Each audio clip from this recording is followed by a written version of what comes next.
So, hi Anusha.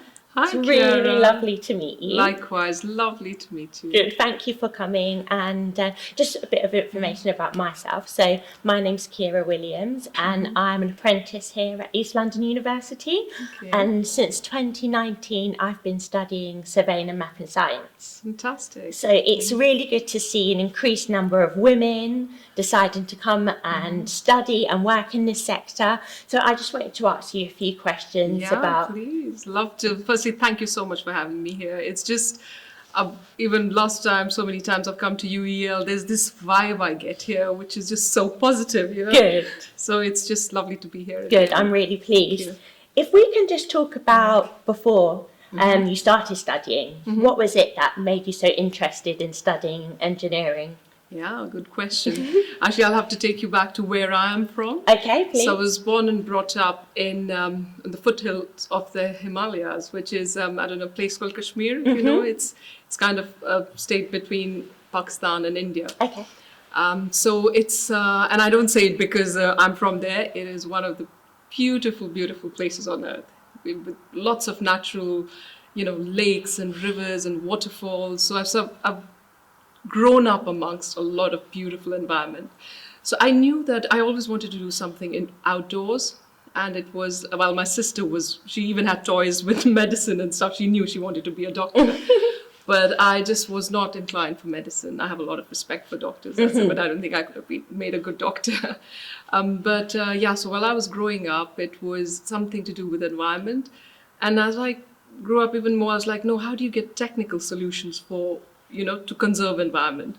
But again, I didn't know civil engineering anywhere does that, because for me, civil engineering was more about construction, buildings, bridges. So I could never relate the environment to civil engineering. But then I was in my GCSE levels. I read a lot about architecture. So I was like, it had a really, because architects are so good about telling stories, right? Narrating their stories, which is they connect people, environment with built environment. I was like, that's what I wanted to do. So I wanted to be an architect. So when you cross when you do your A levels, you have the physics, chemistry, maths, and then so I passed all those exams. Well done. But I failed the drawing part, so I didn't get into architecture. So that accidentally I fell into civil engineering. But sometimes they say there's always a blessing in disguise, and that's what happened. And I got into civil engineering. So even within civil engineering, I was always inclined more towards the subjects of water, environment, geotech, and less with structures, although of course I passed it all, you have to. So that was always my inclination. But the more I kind of worked in civil engineering, the more things started opening up. And then I realized it's not just about construction. It's about everything you see around you.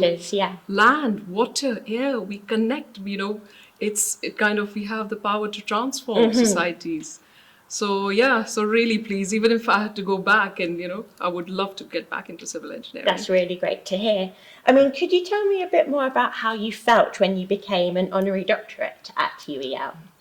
Oh, wow. That was a very mix of emotional pride, humbleness, and responsibility, a mix of all those emotions. But it was a big surprise, number one. I wasn't expecting it. Yeah. I had just a week before that got my honorary professorship. So just within a week or 10 days getting that was a huge, huge surprise. And but when I really thought about it, especially on that day, it was very special because I was so lucky to have my mom here and attend that along with my husband. Yeah. So it felt very, very emotional because all the struggles my mom's gone through after my dad passed away, and my dad really wanted me to do something which was, above the usual stuff. And I'll narrate an incident which I kind of said in my speech as well, was, when I was 7, I just was watching this Guinness Book of World Records, and I said to Daddy, I was like, Daddy, how do these people do this? And he was like, do you see horns on their heads? I was like, no. It's like, exactly, they're like you. And that kind of stayed in my mind, so there's nothing. Of course, I never got the Guinness Book of World Records, but we did actually, a lot of us engineers got together something we did the highest high fives in London Parade, something like that. And we anyway tick box that. But the point I'm making is it was, he just somehow, by saying that, broke the barriers of, there's nothing impossible.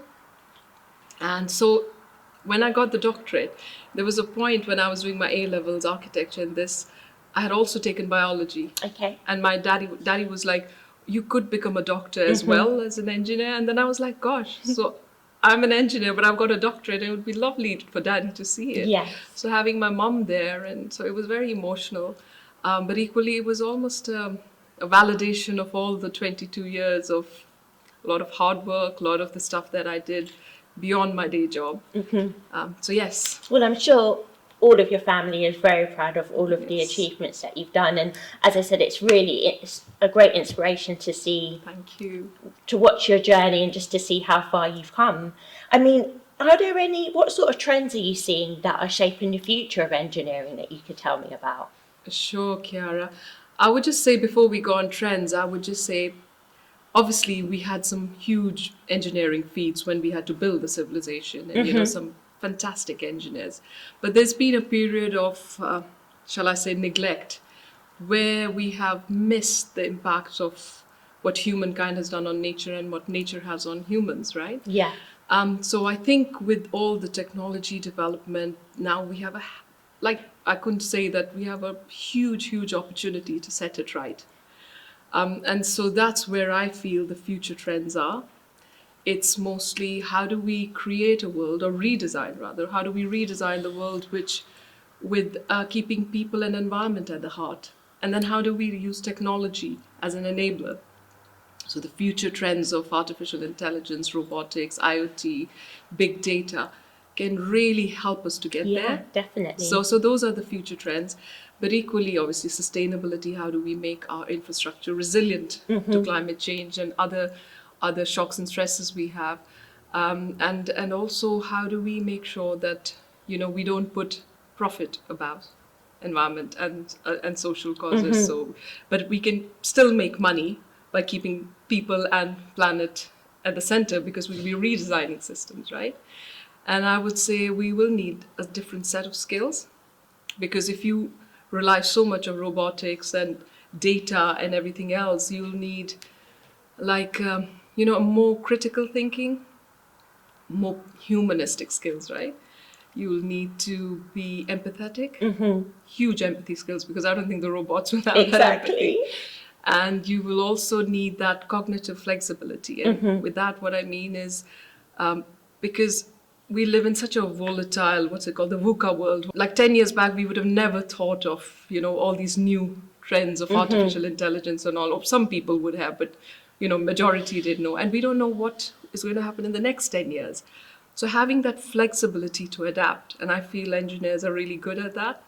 So if you have solid engineering background, you have that analytical mindset and a cause for social and environmental and to better the world, I think you can flex a lot. And I would say definitely collaborative. We can't do it alone. Alone, yeah. So it's not that if I'm a civil engineer, I think I can solve all the We problems in need the to be able world. to work together. Exactly. We want to work with computer engineers, with architects, with marketers, with people from the arts world. I would say even the activists. We need, for example, we are retrofitting a house. We need that housewife to tell us how exactly does she want the boiler, where does she want the boiler. So, let's start really connecting with communities. Excellent. No, I'm really pleased with with that answer in particular. One question that I've really wanted to ask you today is, what do you think women could bring to the industry and the sector as a whole? Oh gosh, lots. I'm a woman, so I will say that, don't I? But no, seriously, on a serious note, I think if you see, Kiara, women are kind of natural, if that's the word, nurturers, so, and that's what we need in the world more than ever before, because you need someone to nurture the societies and environment, and that comes very naturally to women. That's number one. Yeah. And I would see number two is we are, if I got the statistics right, almost 50% of the population. I know in the UK we are 50 point something. So my point is, how can you design a world when women are not on the table? Exactly. So there's your business case, I mean, you don't want to design something that women have not been a part of. And I'll give you an example. I think it was Apple who were designing some health app, and they didn't have a woman on their team or Okay. something, right? And then they completely missed, a women menstruating, and they didn't have that data. And then they realized, gosh, so simple examples like that. So it's so Something important. only a woman could tell them Only a woman about. can tell, exactly. Or even whatever infrastructure we built, a pregnant mother, what is it that Yeah. she needs? Only a woman would know, right? So for this, you need women on the table, for the design table. And also empathy. It's like thinking of society, thinking of, it's so important to do all that. Multitasking, I'm sure all women do that, right? And that's not to say not many men do that, but I think women can bring these skills, effective communication. And also I would say is the very fact that we have shortage of skills. And with the environmental and social challenges we have, we'll need all hands on deck. So is there any advice that you can give someone wanting to go in the same profession as yourself? Oh, yes, I'll say, please, we need you. There are massive opportunities. And if you're really interested in kind of, do you want to make the world a better place? If the answer is yes, I would say join engineering. It's as simple as that, right? And it's also that the opportunities are massive, but it's also now we've reached a point in the workplace that it's a flexible profession. There's a big awareness of that people need to have a healthy work-life balance. So there's a lot of flexibility. And it's also that it's a lot of variety and diversity, because one day you could be out on site, covered in mud. Yes, and I know the feeling. And you know it, you're in surveying, right? And the next day you could be in a plush design office. And the third day you could be speaking to, I don't know, ministers, convincing them why this job is important and, why this project is important. Or you could be connecting with communities and really making that difference on ground. And the best thing about engineering I like is we don't just talk about it, we do it. Yes. So converting Problem solvers. exactly, converting ideas into reality. And it's not, the engineering world is not just technical. It's a really good balance now between technical, social, and environmental. So if people are passionate about all this is the job for you, really. Great. I'm sure so many people watching are going to be inspired by that answer in particular. I mean, lastly, what makes you proud of being part of the UEL family? Oh, good. Do before I answer that, Kiara, it was I took an Uber from where I live to here, and there used to be a song my friends and us we used to really love, and that somehow used to inspire us. And I remember we used to all jump together and do a high five. Was Nothing's Gonna Stop Us Now. And believe it or not, I just heard it on the radio in the Uber I Wow. came, and it's like, people may think I'm crazy. I don't care about that, although it's about love and everything else. But it just inspires you, and I want to say that message to especially female engineers.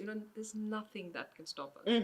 And coming to UEL now, I've always got really positive vibes here. And what I love about UEL is obviously the diversity. The students, I mean, I think, if I'm not wrong, you are one of the most diverse universities in the UK. And how beautiful is that? You have Yes. people coming from all across the world, All walks of life. all walks of life, and bringing in those ideas and that freshness. And that is so important. And I absolutely love the cross collaboration. You've got artists, you've got sculptors within engineering and architecture department. And this is something that I keep talking about in the industry, is how do we break all those silos? Because ultimately, when you really get rid of all the complexities, all we want to do is really create a better place for environment and people. So it's so important to connect to all other spheres of life. And I feel UEL really brings it together. It cross-cuts engineering into art, into architecture, into computing. I saw one of the robotics room on one hand and the sculptors doing like room on the other hand. I'm not sure how many universities have that Able richness. to do that, yeah. Exactly. So, and I think this is exactly what we need to solve all the challenges. And I feel UEL has that really good base where we can bring it all together. So I'm really proud to be part of UEL now. Excellent. Well, I'm really proud to be part of UEL myself, and meeting you today is really inspiring. I just want to say thank you for letting me Thank speak with you today. Thank you so much, Kiara. It's been such a pleasure, and I loved your questions because Thank you. So I hope the students who are listening, and I would love to speak to them in person whenever I'm here. Excellent. And all I would say is there's never been a better time to be an engineer than now. Well, I'm sure any young ladies, children, women watching this video today are going to be inspired to become game changers in the careers that they're working in through watching and listening to everything that you say. So thank you. I really appreciate your time. Thank you so much, Kiara. Lovely to be here. Thank you.